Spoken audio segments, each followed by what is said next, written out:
ഒരു 3-4 തവണ മന്ത്രിയായിട്ടില്ലേ? 91-ലാണ് ആദ്യം മന്ത്രിയായത്. ഇപ്പോൾ മൂന്നാമത്തെ തവണയാണ്. മറ്റേ നായനാർ, കെ ആന്റണി, ഉമ്മൻചാണ്ടി, ആ കാലഘട്ടത്തിൽ തന്നെ ഞാൻ കരുണാകരൻ മന്ത്രിസഭ ആദ്യത്തെ ഈ 4 മുഖ്യമന്ത്രിമാരെ കീഴിൽ മന്ത്രിയായില്ലേ? അതായത് കരുണാകരൻ, ആന്റണി, ഉമ്മൻചാണ്ടി. നാനാരില്ല, ഇടതുമുന്നണിയിലില്ലല്ലോ. ഇടതുമുന്നണി മന്ത്രിയായില്ല. ഇല്ല. ശരി. MLA. ഇടതുമുന്നണി നാനാർ മുഖ്യമന്ത്രിയാകുമ്പോൾ ഞാൻ MLA ആണ്. ഈ 3 മുഖ്യമന്ത്രിമാരെ കൂടെ മന്ത്രിയായിട്ട് എടുക്കുമ്പോഴുള്ള അവരോടുള്ള അനുഭവം, അവരായിട്ടുള്ള അടുപ്പും സഹവാസവും ഒക്കെ നല്ലൊരു അനുഭവമല്ലേ? അയ്യോ, ഭയങ്കരമല്ലേ. കാരണം എന്താണെന്ന് വെച്ചാൽ ഇപ്പോൾ നമ്മൾ ഇപ്പോൾ 91-ൽ ഞാൻ ആദ്യമായിട്ട് വരുന്ന കരുണാകരൻ മിനിസ്ട്രിയിലാണ്. കരുണാകരൻ ഒരു ഭരണാധികാരി, കാര്യങ്ങൾ തീരുമാനിക്കാനുള്ള കരുത്ത്, ഗഡ്സുള്ള ഒരിതാണ്, അഡ്മിനിസ്ട്രേറ്ററാണ്. കാര്യങ്ങൾ നടക്കണം, എപ്പോഴും ചോദ്യം അതാണ്. ഒരു കാര്യം വന്ന് പറഞ്ഞാൽ പകുതിയിൽ ഇടപെടും മൂപ്പര്. പറഞ്ഞിങ്ങനെ പരത്തി പറയുകയാണെന്നുണ്ടെങ്കിൽ നിർത്ത് അതൊന്നും കേൾക്കണ്ട, കാര്യം എങ്ങനെ നടക്കും അത് പറ, ഉദ്യോഗസ്ഥന്മാരോടൊക്കെ സംഗതി എങ്ങനെ നടക്കും അത് പറ, വല്ലാതെ എക്സ്പ്ലെയിൻ ചെയ്യുകയാണ്. അപ്പോൾ മറ്റേ ആളെ അരുമൂല്യമൊക്കെ അടുപ്പിച്ച് പറച്ചിൽ അവിടെ നിർത്തിയിട്ട് നടക്കാനുള്ള വഴി പറയാൻ നിർബന്ധിതനാവും. അങ്ങനത്തെ ഒരു അഡ്മിനിസ്ട്രേറ്ററാണ്. ഒരു മിനിറ്റ് വേസ്റ്റാക്കാൻ ഒരാളുകൾ വന്നിരുന്ന് ലാത്തി അടിക്കണേ അതിനൊന്നും സമ്മതിക്കൂല. കുറേ നേരമൊക്കെ മൊത്തം നോക്കിയിരിക്കും. പിന്നെ ടൈം വളരെ പ്രിഷ്യസ് അല്ലേ, പിന്നെ തീരുമാനം പറയും. അങ്ങനെയായിരുന്നു. ആൻ്റണി വന്നപ്പോൾ ആൻ്റണി ശാന്തനാണ്.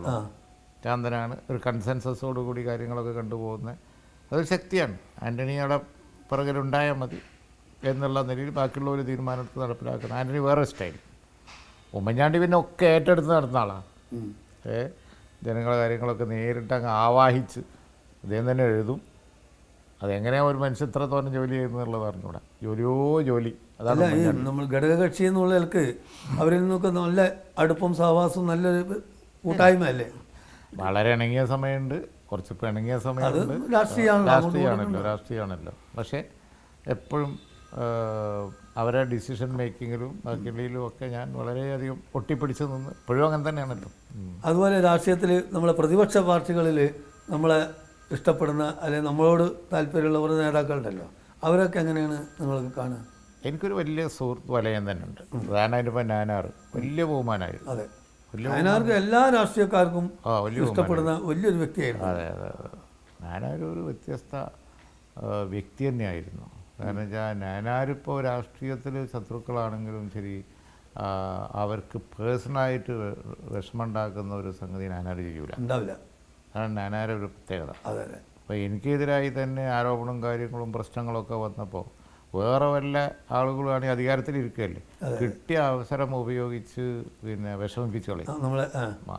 നാനാർ അങ്ങനെ നോക്കൂല. നാനാർ നിർവാഹമില്ലെങ്കിൽ മാത്രമേ അത്തരത്തിലുള്ള ഒരു നടപടിയിലേക്ക് ഏത് രാഷ്ട്രീയ നേതാവായാലും നടപടിയിലൊക്കെ പോവുള്ളൂ. അല്ലെങ്കിൽ നാനാർ ഇങ്ങനെ പ്രൊട്ടക്റ്റ് ചെയ്യും. നാനാരത് ശരിയല്ല, സത്യമുണ്ടോ, അങ്ങനെ വളരെ ഒരു മാനുഷിക വശം ഉള്ള ആളാണ് നാനാർ. അധിക നേതാക്കന്മാർക്കും അങ്ങനൊന്നുമില്ല, ഇല്ലാത്തൊരു ഗുണം ഉള്ള ആളായിരുന്നു. പലർക്കും ഇല്ലാത്തൊരു ഗുണം ഉണ്ട് നാനാർക്ക്. വലിയ മനുഷ്യസ്നേഹിയായിരുന്നു. അതുപോലെ ഓരോ പല അനുഭവങ്ങളാണ്. ബാക്കി തന്നെ ഒക്കെയുള്ള കുറേ ആളുകളുണ്ടല്ലോ. പിന്നെ വലിയ വലയം തന്നെ ഉണ്ട്. കാരണം എന്താണെന്ന് വെച്ച് കഴിഞ്ഞാൽ വിമർശിക്കുമ്പോഴും ഉണ്ടല്ലോ മൂർച്ച കുറയും. അങ്ങനെയുള്ള ഈ ബന്ധം ഉണ്ടെങ്കിൽ കാര്യം പറയുന്നേ ഉള്ളൂ. അല്ലാത്ത ചില നേതാക്കന്മാരുണ്ട് വിമർശിക്കുമ്പോൾ യാതൊരു മയവും ഇല്ല. അത് രാഷ്ട്രീയത്തിന് അറിഞ്ഞുകൂടാത്തതുകൊണ്ടാണ്. നമ്മളൊരാളെ പറ്റി വിമർശിക്കുമ്പോൾ, പ്രത്യേകിച്ച് രാഷ്ട്രീയത്തിൽ ഈ മുന്നണി മാറുന്ന ഘട്ടങ്ങളാണ്. ഞാൻ ഇന്ന് നിങ്ങളെ പറ്റിയിട്ട് അധിക്ഷേപിച്ചാൽ നാളെ നമ്മൾ ഒന്നിച്ച് ഒരു കൂട്ടായ്മയിൽ വരും, ഒരു മുന്നണിയിൽ വരുമ്പോൾ മുഖത്ത് നോക്കാൻ പറ്റില്ല, അല്ലെങ്കിൽ തിരുത്തി പറയേണ്ടി വരും. തിരുത്താണെങ്കിലും വലിയ തിരുത്തലില്ലാത്ത രീതിയിലായിരിക്കണം ഞാൻ പ്രസംഗിക്കേണ്ടത്. ആ വക ചിന്ത ഒന്നും ഇല്ലാത്ത കുറേ ആളുകളുണ്ട്. എന്നുവെച്ചാൽ കഴുത്തിന് പിടിക്കുന്ന തരത്തിലുള്ള ഒരു രാഷ്ട്രീയം കൊണ്ട് നടക്കുന്നത്. പക്ഷേ ഭൂരിപക്ഷം അങ്ങനെയല്ല. അതെല്ലാം കുറേ ആളുകൾ മനുഷ്യൻ്റെ പ്രകൃതല്ലേ, രാഷ്ട്രീയത്തിൽ മാത്രമല്ല എല്ലാ തലത്തിലും ഉണ്ടല്ലോ. ശരിയാണത്. എല്ലാ പ്രൊഫഷനിലും ഉണ്ട്. ഇങ്ങനത്തെ ഒരു മയമില്ലാത്ത സിനിമയിലുണ്ടാവും, എല്ലാത്തിലും ഉണ്ടാവും. സിനിമയിലും രാഷ്ട്രീയത്തിലും അതൊക്കെ മനുഷ്യപ്രകൃതമാണ്. ഇന്നത്തെ ഒരു നമ്മുടെ ഒരു സിസ്റ്റത്തിൽ ഒരുപാട് സമയം അനാവശ്യ കാര്യങ്ങൾക്ക് ചെലവഴിക്കുകയാണ് എല്ലാ തലങ്ങളിലും. ഇപ്പോൾ നമ്മൾ മാത്രമല്ല, എല്ലാ ഈ മാധ്യമങ്ങളും ഈ ചാനലുകളും പത്രങ്ങളും ഒക്കെ നല്ല കാര്യങ്ങൾക്കല്ല സമയം ചെലവഴിക്കുന്നത്. ഒട്ടുമല്ലല്ലോ. ആവശ്യമില്ലാത്തതിന് വേണ്ടിയിട്ട് സമയം, ദിവസങ്ങൾ, മാസങ്ങൾ ഇങ്ങനെ വെറുതെ ചെലവഴിച്ചുകൊണ്ടിരിക്കുകയാണ്. അതാണ് ചെയ്യുന്നത്. ഇപ്പോൾ നമ്മളിപ്പോൾ പിന്നെ മനുഷ്യൻ്റെ ഓരോരോ പിന്നെ നന്നാക്കാൻ മനുഷ്യനെ ആളെ നന്നാക്കാൻ വേണ്ടി നമ്മൾ പറയില്ല, ചൂതാട്ടം പാടില്ല, അതുപോലെ തന്നെ അതുപോലെയുള്ള കാര്യങ്ങൾ പാടില്ല. ഇപ്പോൾ ഈ മീഡിയയിലൊക്കെ നടക്കുന്ന ചർച്ച വളരെ അപ്രസക്തമായ സബ്ജക്റ്റുകൾ വെച്ചിട്ടാണ്. അതെ, അപ്രസക്തമായ അതിൽ മനുഷ്യനെ പിടിച്ച് കെട്ടിയിടുക, അതിൽ ഒരു ഇതുണ്ടാക്കുക, ആൻസൈറ്റി ഉണ്ടാക്കുക, ആ ആൻസൈറ്റിയിൽ പിടിച്ച് ഐമൽ സെൻസേഷൻ ഉണ്ടാക്കുക. ഇതാ ചെയ്യുന്നത്. ജീവിത യാഥാർത്ഥ്യങ്ങളുമായിട്ട് ബന്ധമില്ലാത്ത കാര്യങ്ങൾ. പക്ഷെ ജനങ്ങൾക്കും ഏറെക്കുറെ ഇതൊക്കെ കാണാനാണ് താല്പര്യം. നല്ല കാര്യം കാണാനും കേൾക്കാനും താല്പര്യമില്ല. അതാണ് അത് മുതലെടുക്കും. മൃദുല വികാരങ്ങൾ മുതലെടുക്കുക.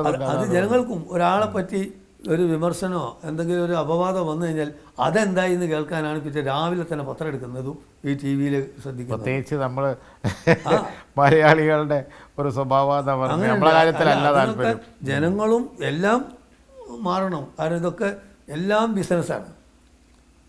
അപ്പോൾ അതിലുള്ള ബിസിനസിന്റെ ഒരു ലൈഫാണ് ലോകം മുഴുവനും പോയിക്കൊണ്ടിരിക്കുന്നത്. സത്യത്തിൽ അത് വലിയ തെറ്റല്ലേ? ഈ ആഗോളവൽക്കരണം എന്ന് പറയുന്നത് ബിസിനസിന്റെ ഒരു മേഖലയല്ലേ? ആ ജീവിതവും സംസ്കാരവും ഒക്കെ ബിസിനസ്സിലൂടെ തന്നെ പോയിക്കൊണ്ടിരിക്കുകയാണ്. അതിന് മാറ്റാനും പറ്റൂല. ഇനി വരുന്ന തലമുറകൾക്ക് അതിലേറെ ബിസിനസ്സിലേക്ക് അവർ പോയിക്കൊണ്ടിരിക്കുന്നത്. അതിൻ്റെ വിഷമം എന്താണെന്ന് വെച്ച് കഴിഞ്ഞാൽ ജനങ്ങളുടെ യഥാർത്ഥ പ്രശ്നങ്ങളുമായിട്ട് ഒരു ബന്ധമില്ലാത്ത കാര്യങ്ങൾ 24 മണിക്കൂറും എങ്ങനെ പറഞ്ഞുകൊണ്ടിരിക്കുകയല്ലേ? അവിടെ ഞാൻ പൊളിറ്റിക്സിൽ നമ്മൾ പറഞ്ഞു വരുമായിരുന്നു. ഇന്ന് സംഭവിച്ചുകൊണ്ടിരിക്കുന്ന കാര്യത്തിൻ്റെ ഒരു വലിയ നെറ്റ് റിസൾട്ട് ഒരുപാട് നഷ്ടങ്ങൾ. പൊളിറ്റിക്സും ഒക്കെ ആ ഒരു വഴിക്കാണ് പോകുന്നത്. ഇതിന്റെ എല്ലാം ഒരു റൂട്ട്, ക്ലിയർ റൂട്ട്, നേർവഴിയുണ്ട്. അതിലേക്ക് ആരും ഒന്നും എത്തുന്നില്ല. പക്ഷേ വേറൊരു കാര്യമുണ്ട്. പുതിയ ജനറേഷൻ ഉണ്ടല്ലോ, അവർ ഈ നിലവാര തകർച്ചയിൽ അവർക്ക് പങ്കില്ല. അവർ വേറെ തന്നെ അവർ ഇതിനോടൊന്നും അവർക്ക് പങ്കുമില്ല. ഇതിനൊന്നും അവരെ സംസ്കാരത്തിലേക്ക് ഇതൊന്നും പങ്ക് ചേർക്കൂല. ഇല്ല. ഈ മുതിർന്നവർ നടത്തിക്കൊണ്ടിരിക്കുന്ന തല്ലുംപിടി ഒന്നും അവർക്കില്ല. അവർക്ക് മനസ്സിലാവില്ല. ലോകം തന്നെ വേറെ അത് ശ്രദ്ധിക്കുന്നില്ല. അവരിത് ശ്രദ്ധിക്കുന്നേ ഇല്ല. അപ്പോൾ അടുത്ത ജനറേഷൻ വരുമ്പോൾ ഈ നേതാക്കന്മാർക്കൊക്കെ വഴിമാറി കൊടുക്കേണ്ടി വരും. ഇതായിരിക്കില്ല പൊളിറ്റിക്സ്. ഇതല്ല. അവിടെ എല്ലാ രംഗവും മാറും. അവർ മാറ്റിയെടുക്കും. അവരുടെ ലോകത്തിലേക്ക് കൊണ്ടുപോകും. ഇപ്പോഴത്തെ രാഷ്ട്രീയവും ഇപ്പോഴത്തെ നേതാക്കന്മാരും കാലാരണപ്പെട്ടുകൊണ്ടിരിക്കുകയാണ്. ഈ നേതാക്കന്മാരെ സ്റ്റൈലും അവരും പോയി. ജനങ്ങൾ ബഹുമാനിക്കുന്ന ആദരവുള്ള നേതാക്കൾ ഇല്ലല്ലോ ഇപ്പോൾ. അതെ. അതാണ്. അന്നത്തെ കാലത്ത് വേറെ രീതിയായിരുന്നു. ഇപ്പോഴത്തെ ഒരുമാതിരി കഴുത്തിന് പിടിക്കുന്ന രാഷ്ട്രീയമായി മാറിക്കഴിഞ്ഞു. ഈ കുടുംബത്തിൽ നിങ്ങളല്ലാതെ മക്കളിൽ ആർക്കെങ്കിലും ഈ രാഷ്ട്രീയ ചിന്തകളില്ല? കുടുംബത്തിലുണ്ട്. കുടുംബത്തിലിപ്പോൾ അഞ്ചന്മാരൊക്കെ അതൊക്കെ ഉണ്ട്. എൻ്റെ മക്കളില്ല, 2 പേരേ ഉള്ളൂ. 2 പേരും സ്ഥിരമായി പുറത്താണ്. ബിസിനസ്. ഒരാൾ അല്ല, 2 പേരും ബിസിനസ്. ഒന്ന് മകനാണ്. മകൻ ദോഹയിലാണ്. കല്യാണം കഴിഞ്ഞു. മകള് ദുബായിലാണ്. അപ്പോൾ മകളുടെ അതെ മകളുടെ ഭർത്താവിനും ബിസിനസ്സാണ്, മകനും ബിസിനസ്സാണ്. 2 മക്കളെ ഉള്ളൂ. പക്ഷേ എൻ്റെ കുടുംബം പൊതുവെ എല്ലാവർക്കും പൊളിറ്റിക്സ് ഉള്ളതാണ്. അങ്ങനെ ഉണ്ട്. അതെല്ലാവരും സമയം വന്നാൽ ഇറങ്ങും. അതിങ്ങനെ തങ്ങളുമായിട്ട് ബന്ധപ്പെട്ട ഒരു രാഷ്ട്രീയമാണ്. പാണക്കാട് കുടുംബമൊക്കെ ആയിട്ട് ബന്ധപ്പെട്ട ഒരു രാഷ്ട്രീയം. അപ്പോൾ എല്ലാവരും ലീഗരാണ്.